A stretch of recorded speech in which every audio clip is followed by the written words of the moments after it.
여리고에서 돌아온 정탐꾼들은 아마 여호수아에게 밤늦게까지 상황에 대한 보고를 했을 겁니다.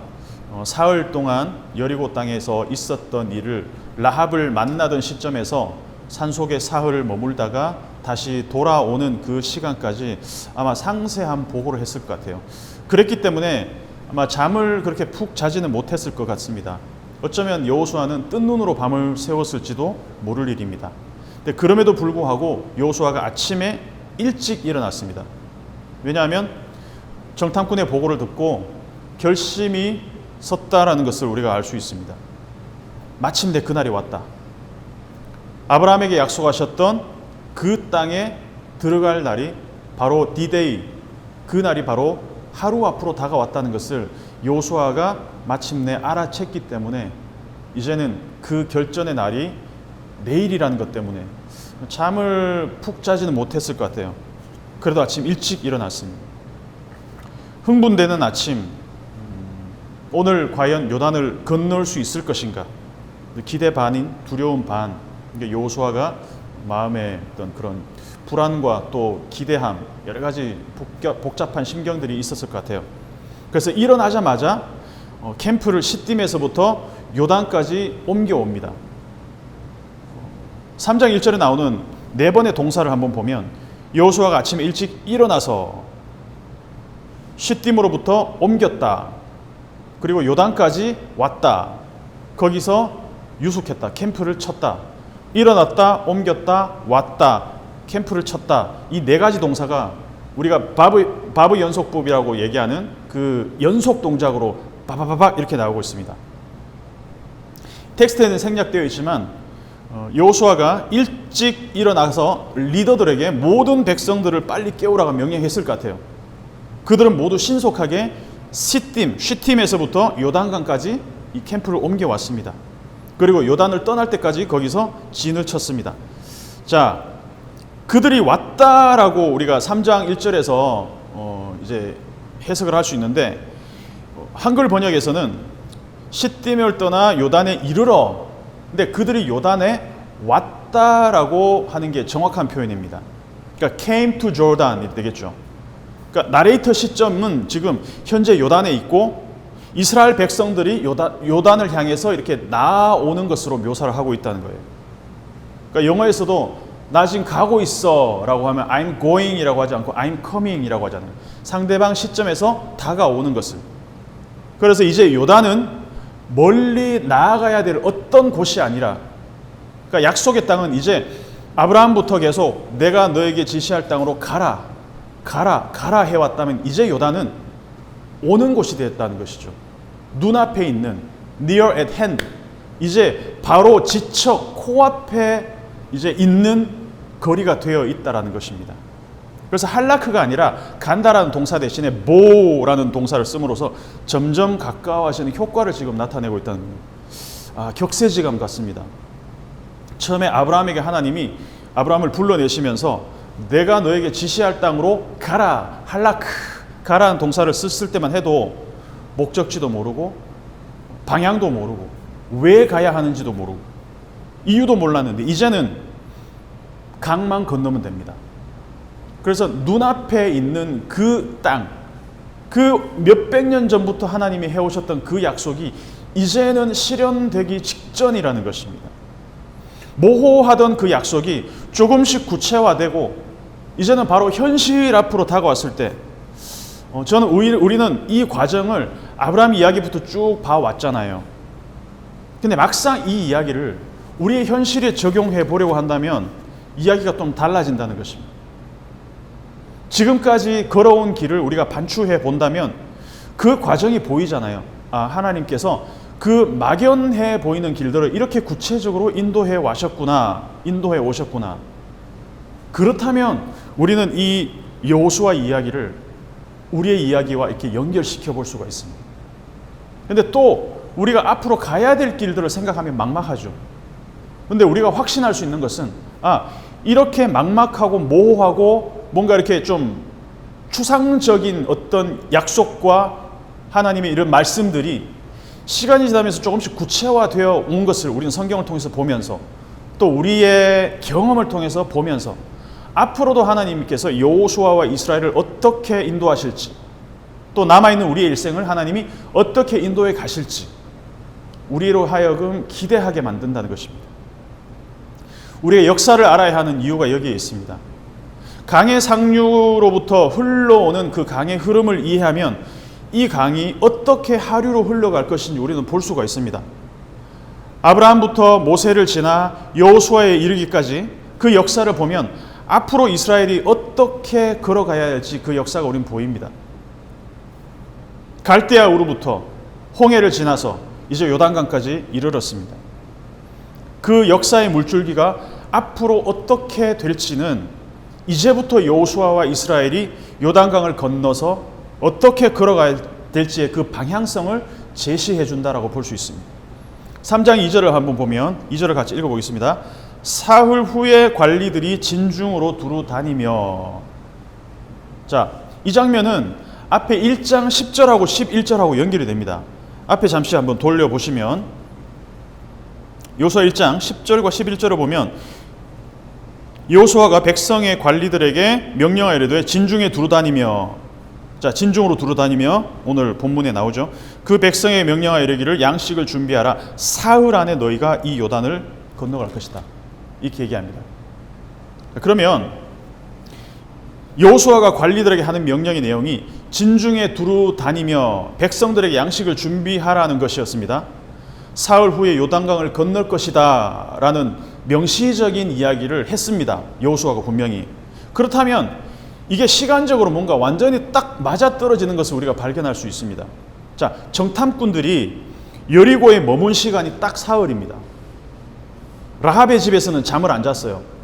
라합의 집에서 숨어 있다가 밤에 성문이 닫힌 다음에 라합이 성문이 닫혔기 때문에 어떻게 내보냈습니까? 성 밖으로? 줄을 달아서 내보냈어요. 그리고 사흘 밤을 꼬박 어디서 잤냐 하면 산속에서 잤습니다. 그죠? 그리고 나서 산속에 숨어 있다가 곧바로 여호수아에게 돌아와서 보고를 했습니다. 근데 여호수아는 지금 정탐꾼을 보내기 전에 이미 사흘 동안의 시간, 그 사흘 후에 우리가 요단을 건널 것이다라고 얘기를 했습니다. 여호수아는 정탐꾼을 보내는 순간부터 돌아오는 사흘의 시간을 이미 계산하고 있었다는 말이 됩니다. 1장에서 사흘 안에 너희가 이 요단을 건너라고 했다는 말은 정탐꾼들이 사흘 안에 캠프로 돌아올 것이라는 계산을 하고 있었다는 말인데, 그러면 라합도 이 계획을 알고 있었을까요?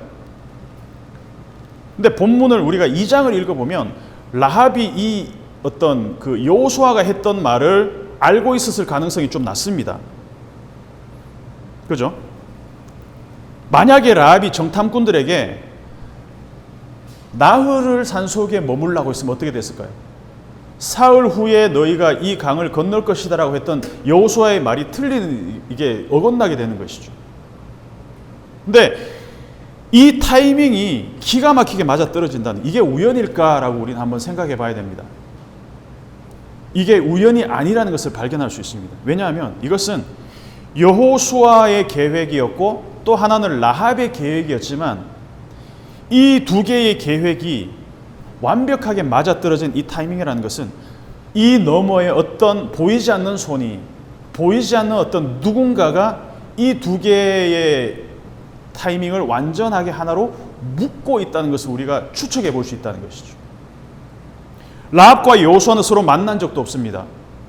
그리고 말을 맞추지도 않았지만 이 모든 스케줄이 완벽하게 떨어지고 있는 걸 보면 우리가 계획을 하더라도 그것이 조화롭게 이루어지는 타이밍은 그 신적인 시간표, 하나님의 카이로스, 이것이 작용할 때 완전해진다는 것을 우리가 알 수 있다는 것이죠. 그래서 이 사흘이라는 시간은 여호수아와 라합이 각각 계산한 시간이지만 이것은 하나님에 의해서 이것들이 하나의 완벽한 블렌딩이 된, 그래서 하나님의 타이밍에 의해서 완벽하게 조절이 된다는 것을 우리는 발견해야 된다는 것입니다. 자, 1장에서 여호수아는 하나님의 계시를 듣고 백성의 관리들에게 명령하는 장면이 나옵니다. 여호수아의 명령을 따라서 관리들이 백성에게 명령을 하는 장면은 이 리더십이 물 흐르듯이 흘러가는 것을 보여줍니다. 2장의 라합 스토리는 1장과 3장 사이에 삽입되어 있잖아요. 그래서 2장이 부각됩니다. 동시에 2장에서 여리고 왕의 리더십과 1장과 3장에 나오는 여호수아의 리더십을 비교할 수 있는 좋은 그림을 보여줍니다. 그러니까 성경이 의도적으로 2장을 가운데 딱 집어넣음으로써 1장과 3장에 있는 여호수아와 이스라엘 간의 이 어떤 소통, 체계, 관리 체계, 그리고 가운데 끼어 있는 이 여리고 왕과 여리고 사람들의 어떤 이런 이 질서와 그 조직 시스템, 이것을 굉장히 확연하게 비교해서 보여준다는 것이죠. 여리고 왕의 명령, 권위가 없습니다. 여리고 사람들의 행동들, 체계가 없습니다. 근데 반면에 이스라엘은 여호수아부터 관리들 그리고 백성들에게 이르는 이 조직의 명령 체계가 굉장히 매끄럽게 이루어진다는 것을 발견할 수가 있습니다. 그러니까 관리들은 1장에서처럼 발로 뛰면서 진중을 두루 다니며 이스라엘의 캠프 곳곳을 누비고 있습니다. 상당히 활발하게 움직이고 급박하게 상황이 움직여지지만 일이 매끄럽게 순조롭게 진행이 되고 있습니다. 그러니까 여호수아의 명령은 관리들이 발로 뛰어다니며 진중을 두루 다니면서 바쁘게 명령을 실행할 때 훨씬 탄력을 받아서 지금 일을 하고 있다는 것이죠. 3절에서도 그대로 이어집니다. 우리가 성경을 입체적으로 한번 보면, 자, 3절 한번 읽어보겠습니다. 3절을. 백성에게 명령하리되 너희는 레위 사람 제사장들이 너희 하나님 여호와의 언약궤 매는 것을 보거든 너희가 있는 곳을 떠나 그 뒤를 따르라. 자, 우리가 성경을 입체적으로 보면 1장과 3장에서 부지런히 뛰어다니는 이스라엘 관리들의 모습을 발견하고, 그러면 2장에서 정탐꾼을 찾기 위해서 또 부지런히 뛰어다니는 여리고 사람들의 모습도 발견할 수 있습니다. 자, 두 가지 장면을 우리가 한번 비교해서 보는 것이죠. 드라마나 영화 같은 데 보면 왜 이렇게 화면을 반으로 갈라서 나누어서 이쪽 장면과 이쪽 장면을 동시에 보여주는 그런 장면이 있잖아요. 성경이 정말 탁월하게 이 두 장면을 보여주고 있습니다. 한쪽은 정말 부지런히 뛰어다니는데 누구를 찾기 위해서? 정탐꾼을 찾기 위해서 2장에서는 여리고 사람들이 막 찾아다니는데 계속해서 헛발질만 하고 있습니다. 헛걸음만 하고 있습니다. 근데 또 한쪽은 관리들이 부지런히 다니면서 이 여호수아의 명령을 그대로 전달하고 있습니다. 이쪽은 딱딱딱 일이 맞아떨어지고 있어요. 그래서 정말 열심히 살지만 그냥 부지런히 열심히만 산다고 되는 건 아니라는 것이죠. 정신없이 삽니다. 어제 살았던 삶을 오늘도 삽니다. 생각 없이 오늘 살았던 삶을 또 내일도 삽니다. 방향과 목적과 어떤 방법을 모르고 산다면 그냥 열심히는 살지만 부지런히 뛰어다니긴 하지만 계속해서 그냥 뒤만 쫓아다니는 삶을 살 수밖에 없는 것이 우리의 현실이라는 것입니다. 그런데 방향과 목적과 방법을 알고 살면 우리가 1장과 3장에서 보는 것처럼 여호수아의 명령과 관리들의 명령, 뭔가 맞물려 돌아가는 어떤 톱니바퀴처럼 이렇게 살아가는 삶을 우리가 살 수가 있다는 것입니다. 어떻게 그렇게 살 수 있을까? 여리고의 삶과 그리고 이스라엘 진영에서 일어나고 있는 이 두 가지 분주한 가운데서도 전혀 다른 결과로 나타난 삶. 무엇이 이 차이를 만들어내는 것인가? 무엇이 makes difference? 이 차이를 만들어내는 그 동기가 무엇인가? 뒤에서 우리가 발견할 수 있다는 것입니다. 자, 3절 한번 보고 3절을 보시면 백성에게 명령하여 이르되 너희는 레위 사람 제사장들이 너희 하나님 여호와의 언약궤 매는 것을 보거든 너희가 있는 것을 떠나 그 뒤를 따르라. 자, 1장만 읽었을 때는 잘 몰랐는데 2장의 라합 스토리를 읽고 나니까 3장에서 이루어지는 이 이스라엘 내부의 팀워크와 이 커뮤니케이션이 얼마나 잘 이루어지고 있는지 확연하게 드러나고 있습니다. 또 1장과 달리 3장 2절 3절에서는 여호수아가 관리들에게 따로 명령하는 장면이 나오지 않습니다. 그런데 우리는 충분히 추측할 수 있습니다. 아, 관리들이 지금 자기들이 하고 싶은 말을 하는 것이 아니라 여호수아의 명령을 듣고 행하는 것이라는 것을 우리는 충분히 알 수가 있습니다. 명령이 굉장히 구체적입니다. 명령이 전달될수록 점점 구체화되고 있습니다. 처음에 여호와 하나님이 여호수아에게 명령하실 때는 모세와 아브라함에게 하셨던 명령보다 훨씬 구체적입니다. 그리고 여호수아가 정탐꾼을 보내고 관리들에게 명령할 때 구체적인 명령을 내리고 있습니다. 1장에서 양식을 준비하라. 2장에서 여리고를 엿보라. 마찬가지로 관리들도 3절에서 백성들에게 명령하는 것을 보면 레위 제사장들이 언약궤를 맨 것을 보거든 너희가 있는 장소로부터 떠나 그들의 뒤를 따르라. 굉장히 구체적입니다. 이것은 마치 멀리서 산을 바라보는 것 같죠. 처음에는 구체적이지도 않고 뜬구름 잡는 것 같은 약속이 점점 가까이 다가올수록 구체적이고 명확해지는, 뚜렷해지는 방식으로 제시되는, 이것이 하나님의 언약의 특징이라는 것입니다. 계속 강조해서 얘기해 왔지만 하나님의 언약은 멀리서 중첩되어 있는 산을 건너는 것과 같습니다. 처음에는 겹쳐져 보이고 처음에는 하나로 있는 산 같지만 시간이 지나면서 보면 여러 첩첩이 이렇게 겹쳐져 있고, 그리고 시간이 지나면서 희미한 것들이 구체적으로 보여진다는 것입니다. 이걸 잘 보여주는 장면이 창세기 22장에 나옵니다. 처음에는 아브라함이 이삭을 데리고 모리아 산으로 갈 때 눈을 들어 멀리서 바라봤다라고 기록되어 있습니다. 창세기 22장 4절에. 근데 산을 올라가면서 이삭을 번제로 바치려고 할 때 눈을 들어 살펴봅니다. 멀리서 보다가 눈을 들어 살펴보니 순양이 눈에 보인다는 것입니다. 근데 구약에서 언약은 대체로 이런 식으로 나타나더라는 것입니다. 바다의 모래, 하늘의 별, 땅의 티끌과 같은 그런 자손을 너에게 주겠다. 하나님이, 이거 얼마나 황당한 약속입니까? 하늘의 별이 몇 개인지, 바다의 모래가 몇 개인지, 땅의 티끌이 몇 개인지 셀 수 없잖아요. 이런 두루뭉실한 약속을 하나님이 자주 하세요. 근데 시간이 흐를수록 아브라함에게 하신 약속을 하나님이 점점점 구체화시켜 가더라는 것입니다. 아빠가 너 생일 때 좋은 거 사줄게. 이 약속을 하면 아빠는 아이에게 약속을 하면서 무엇을 사줄지를 계획을 한다는 것입니다. 그리고 아이는 뭔지는 몰라도 기대를 하게 된다는 것입니다. 이런 맥락 아니겠습니까? 아브라함에게 일단 가라고 명령하실 때부터 하나님은 이미 가나안 땅을 주시는 그 순간까지 그 몇백 년 동안의 그림을 다 구상하고 있다는 것이죠.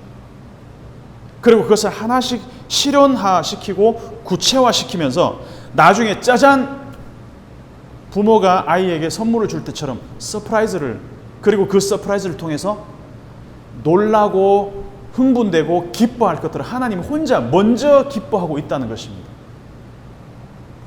자, 이제 요단강을 건널 일만 남았습니다.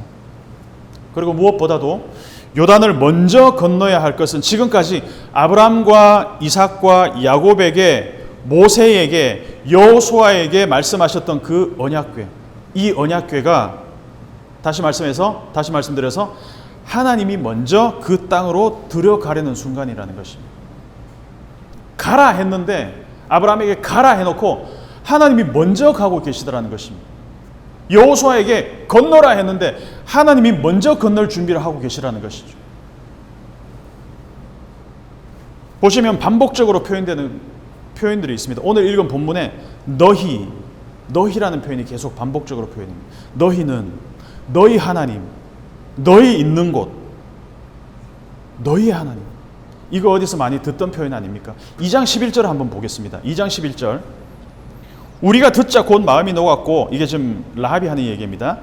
너희로 말미암아 사람이 정신을 잃었나니 너희의 하나님 여호와는 상천하지 하나님이다. 위로는 하늘, 아래로는 땅에서도 하나님이시다. 라합이 얘기했던 그 너희 하나님이란 말을 지금 여호수아가 똑같이 하고 있습니다. 너희 하나님, 이 관리들이 하고 있습니다. 너희의 하나님. 무슨 말입니까? 이 언약궤는 바로 너희 하나님의 임재다라는 것입니다. 그러니까 이 동행은, 너희가 여리고로 가는 이 요단강을 건너는 행위는 하나님이 너희와 함께 하신다는 증거다라는 것을 지금 보여주고 있다는 것입니다. 그것을 지금 확인시켜주고 있다는 것이죠. 아브라함과 이삭과 야곱과 모세와 여호수아에게 말씀하셨던 그 말씀의 하나님 임재의 상징이 바로 언약궤라는 것입니다. 하나님 보이지 않지만 구름 기둥과 불 기둥으로 나타나셨던 그 하나님이, 성막 가운데 계셨던 그 하나님이, 그 모든 구름 기둥, 불 기둥, 성막, 이제는 언약궤, 이 모든 하나님 임재의 상징들을 통해서 하나님이 지속적으로 너희와 함께 계시다라는 것을 지금 계속 상기시켜주고 있다는 것입니다. 왜? 보이지 않으면 우리는 계속 잊어버립니다. 그래서 이런 상징들을 통해서 하나님은 계속해서 임마누엘, 내가 너와 함께 하고 있다. 계속해서 지금 이것을 리마인드 시켜주고 있다는 것입니다. 그러니까 하나님의 약속의 상징 언약궤가 레위 제사장들에 의해서 먼저 요단강을 건넌다는 것은 땅을 차지하는 일에 있어서 여호와 하나님께서 먼저 가고 계신다는 것은 확실한 어떤 비주얼한 증거가 되고 있다는 것입니다. 물론 사무엘상 가면은 엘리 제사장이 이 언약궤 자체에 너무 큰 의미를 부여하다 보니까 궤가 블레셋에 뺏겼다는 소식을 듣자마자 넘어져서 죽어버립니다. 왜? 궤가 곧 하나님이다 이렇게 등식을 만들어 버리니까 눈에 보이는 언약궤 자체에 신성한 능력이 있는 것이 아니라 하나님의 실제로 우리와 함께 한다는 것에 대한 믿음이 더 중요하다는 것입니다. 3절에서는 너희 하나님, 너희의 하나님 이렇게 연결되어 있는 뉘앙스가 강하게 느껴진다면 4절에서는 조금 그 결이 달라요. 4절을 한번 읽어볼까요? 그러나 이렇게 나오고 있죠. 4절. 그러나 너희와 그 사이 거리가 2000규빗쯤 되게 하고 그것에 가까이 하지는 말라. 그리하면 너희가 행할 길을 알리니 너희가 이전에 이 길을 지나보지 못하였음이니라 하니라. 자, 3절에서는 언약궤와 너희의 이 어떤 밀접성, 연결성이 강하게 강조됐다면 4절에서는 오히려 거리를 두라 이렇게 이해하고 있습니다. 2000규빗이면 한 900m 정도 됩니다. 1km 정도 거리를 두라는 것입니다. 그러니까 언약궤를 1km 먼저 보내고 그 뒤를 이스라엘 백성이 따라가야 한다면 가까이 해야 함에도 불구하고 완전히 가까이 할 수 없는, 저는 이거를 제 나름대로 위험한 친밀성이라고 표현해 봤습니다. 친밀하나 여기에는 어떤 거리감이 존재합니다. 근데 이게 하나님과의 거리, 완전히 밀접하게 가까이 가지는 못하나 일정한 거리를 두고 쫓아가야 되는 이것이 어떤 구약의 하나님과의 관계라면, 이것을 신약에 와서 예수님은 완전한 밀접함으로 이 거리두기를 완전히 축소시켜 버렸습니다. 붙여버리셨습니다. 이렇게 계시가 점진적으로 이루어지면서 신약에서 예수님이 이 거리를 좁히셨죠. 하나님과 우리 사이에 그 막힌 담을 헐어버리셨죠. 우리 이것도 좀 발견하는 재미가 있을 것 같습니다. 자, 또 반복이 나옵니다. 너희가 걸어갈 길, 이 길이라는 표현이 계속 반복되고 있습니다. 1장 8절에서 너의 길, 2장 7절에 보면 요단길이라는 표현이 나옵니다. 2장 16절은 너희의 길, 2장 22절에서는 길에서, 2장에서도 1장에서도 계속 길이라는 표현이 반복되고 있습니다. 그리고 너희가 걸어갈 길이라고 3장 4절에 나오고 이 길 또 3장 4절에서 나오고 있습니다. 자, 1장부터 계속 길이라는 표현이 반복되고 있습니다.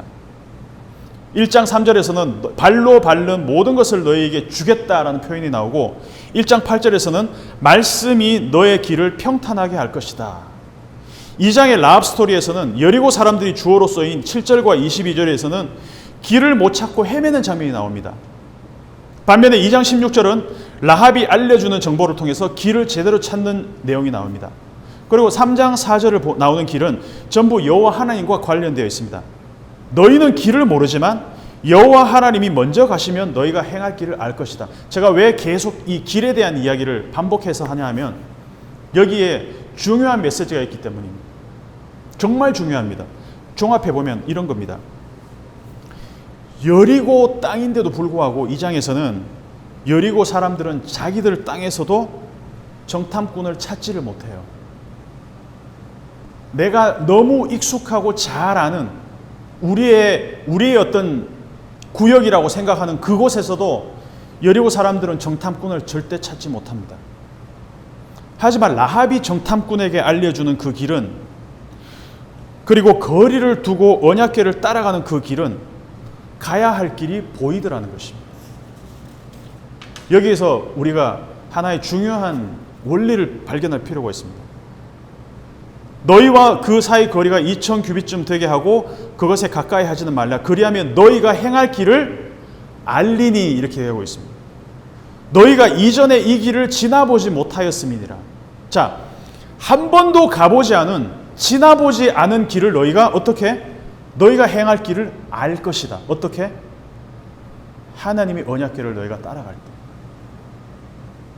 모르는 길을 가지만 언약궤를 따라갈 때 너희가 행할 길을 알 텐데 이전에 너희가 가보지 않은 길이다. 저와 여러분, 우리가 행할 길을 알리니 이 말은 지리적으로 익숙하다고 길을 아는 것이 아니라는 것입니다. 지리적으로는 압니다. 물리적으로는 압니다. 모든 길은 하나님과 연관이 될 때 우리에게 아는 길이 되지만 그렇지 않을 때는 현지인이라 할지라도 그것은 찾지 못하고 헤매고 헛걸음하는 길이 될 수 있다는 것입니다.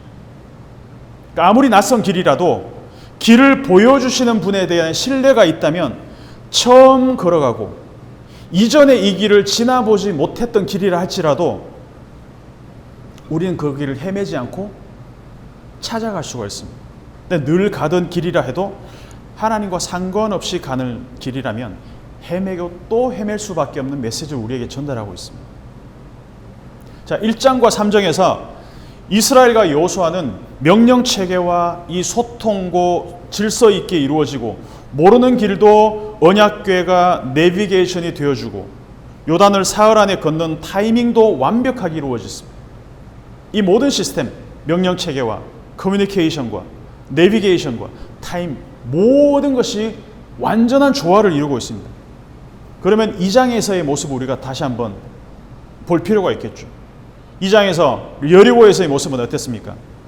여리고 왕의 권위도 없고 여리고 사람들과 여리고 왕의 소통도 안 되고 자기네 땅에서 길도 못 찾고 내비게이션도 작동을 하지 않고 타이밍도 계속 늦고 권위, 소통, 어떤 내비게이션, 타이밍 모든 것이 다 엉망이 되어버리고 있습니다.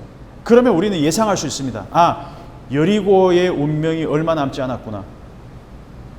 이 성은 곧 무너지겠구나.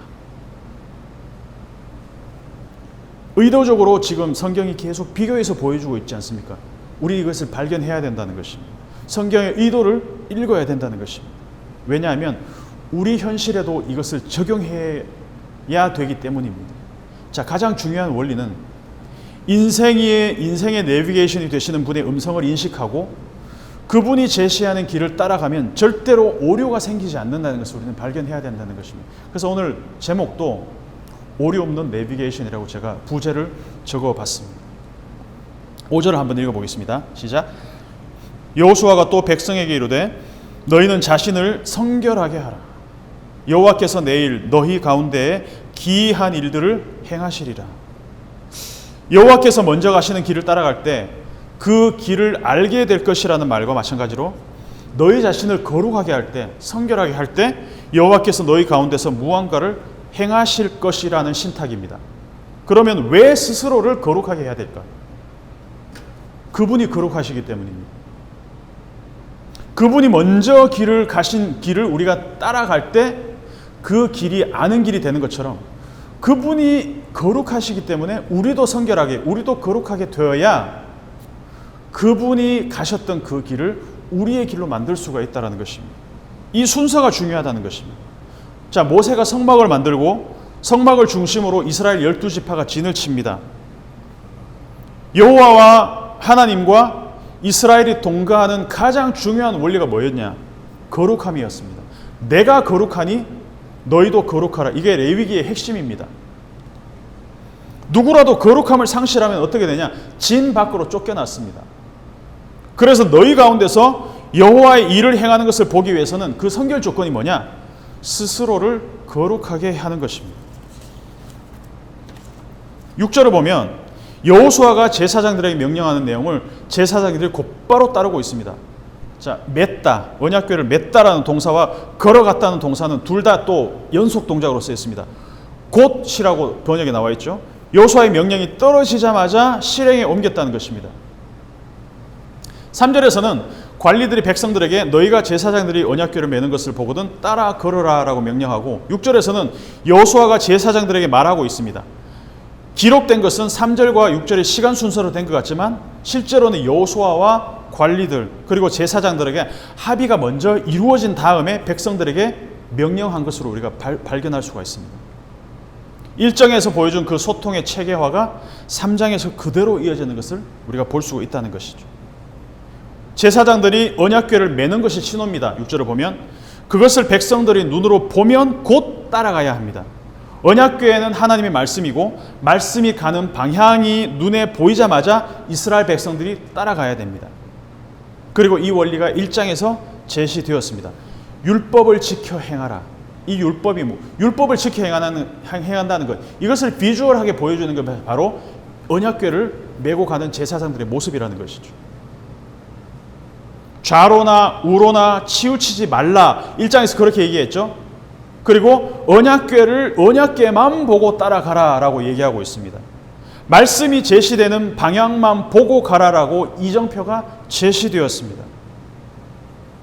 이스라엘 백성들이 언약궤를 보고 따라간다는 것은 앞으로 요단강을 건너서도 이루어져야 될 원리입니다. 요단강을 건널 때는 언약궤를 바라보고 갔는데 가서는 멋대로 살아. 하나님이 우리에게 주셨기 때문에 그냥 이제는 우리 방식대로 살래. 그때부터는 이스라엘도 누구와 같이 될 수 있다? 2장에 나오는 여리고 사람들과 같이 될 수 있다는 것, 우리는 경고로 들어야 된다는 것입니다. 처음에는 잘 나가요. 언약궤만 보고 따라갑니다. 왜? 요단강을 건너야 되기 때문에. 다급한 시점이기 때문에. 중요한 순간이기 때문에. 그런데 그 땅을 얻게 된 다음에는 이스라엘 사람들이, 우린 보았잖아요. 이스라엘 역사를 봤잖아요. 여리고 사람들, 가나안 사람들이 살던 삶의 방식이랑 시간이 지나면서 그냥 완전히 여리고화, 가나안화 되어버렸습니다. 요단강을 건널 때 말씀 언약궤만 보고 따라갔던 그 초심을 다 잃어버렸습니다. 그때에 일어나는 현상들, 우리는 이 장을 보면서 여리고 사람들이 어떤 삶의 시스템, 어떤 체계, 어떻게 살아갈 때 이들이 망했구나라는 것을 보면서 이렇게 살지 말아야지 하면서 어느새 그 이스라엘 사람들조차 이렇게 될 수 있다는 것을 나중에 우리가 보면서 우리는 경각심을 일으키고 우리 자신에게 적용할 필요가 있다는 것입니다. 언약궤 자체가 문제가 아니에요. 우리가 예배를 드린다, 십자가 목걸이를 하고 다닌다, 우리가 어떤 상징성을 갖고 있다는 것, 예배에 참석했다, 그 자체가 절대로 어떤 주술적인 능력이 될 수가 없다는 것입니다. 십자가를 예배당 안에 걸지 않는 교단이 있고 거는 교단이 있습니다. 상징이란 측면에서는 십자가는 그 이상도 그 이하도 아닙니다. 십자가는 예수님의 죽음 그리고 부활을 상기시켜주는 역할을 한다는 측면에서 우리의 심상을 적절하게 워밍업 시켜줄 수는 있지만 그 자체가 너무 거룩하게 신성시될 때 오히려 우상이 될 수도 있다는 것입니다. 언약궤도 마찬가지입니다. 사무엘상에 보면은 엘리가 언약궤 소식 듣고 죽었다 그랬잖아요.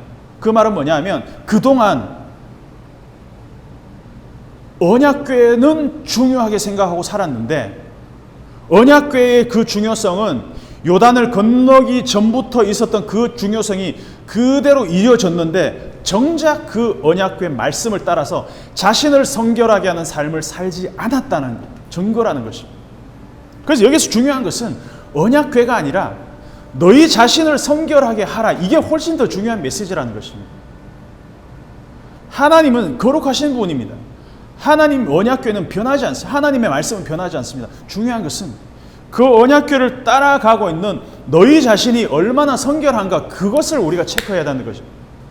언약궤가 지금 어딨냐를 체크하는 것이 중요한 것이 아니라 우리가 매일 예배에 참석하고 우리가 항상 어떤 십자가 그리고 도구, 예배당 보여지는 어떤 것에 우리가 얽매여 있는 것이 아니라 매일매일 나는 그리스도의 십자가 앞에서 나를 성결하고 있는 것, 성결하게 하라. 거룩하신 하나님, 너희도 거룩하라. 이것을 우리가 따라가고 있는, 그것을 우리는 체크해야 된다는 것입니다. 결론입니다. 우리가 여리고의 삶의 체계를 따라가고 있는 것은 아닌지 돌아볼 필요가 있습니다. 왜냐하면 우리는 언약궤를 따라가면서도 여리고 사람들처럼 살 수 있다는 것입니다. 몸과 우리의 어떤 행동의 패턴은 언약궤를 따라가는 것 같습니다. 그런데 삶의 체계는 2장에서 나오는 여리고 사람들과 같은 체계를 갖고 살아갈 수도 있다는 것이죠. 짬뽕이 되어서 살 수도 있다는 것입니다. 내가 안다고 여기는 길에서 우왕좌왕 헤매고 있는지도 돌아볼 필요가 있습니다. 근데 전혀 가보지 않았지만 주의 언약궤, 가장 확실한 내비게이션을 따라가고 있는 것인지, 아니면 어느새 우리도 모르는 사이에 언약궤는 저 멀리 있고 그냥 우리가 살아가는 그 삶의 패턴, 사람들이 살아가는 그 삶의 패턴을 대로 우리도 그냥 휩쓸려서 살아가는 것은 아닌지 한번 돌아보는 한 주가 되시기를 주님의 이름으로 축복합니다.